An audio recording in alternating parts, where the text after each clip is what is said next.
Thank you. And with all of this rain today, it's good to know if your home is covered in case of flooding. You know, surprisingly enough, some people out there need to think about flooding. Even here, KMAX Nicolette Perdomo spoke with an agent about the ifs and whens of flood insurance. Flood insurance isn't part of your basic homeowner's policy, but it is required if you live in a flood zone. Living in a flood zone is one way to tell if you'll need flood insurance, but what about all the other people who aren't covered? About 25% of the claims that happen to flood insurance victims are people that don't live in flood zones. Even if you aren't in a flood zone, your home can still flood. We have a lot of hail, which comes with a lot of water.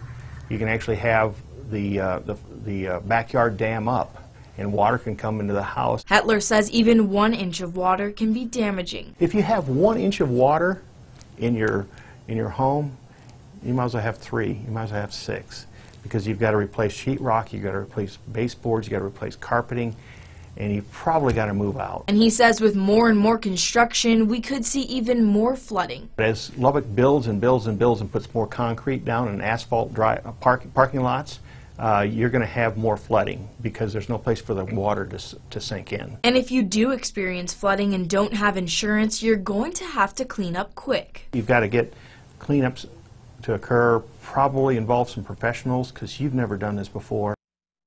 Hetler says flood insurance isn't something you can purchase overnight. It can take 30 days for it to kick in. We'll have more information about how to check if you live in a flood zone on our website, everythinglubbock.com.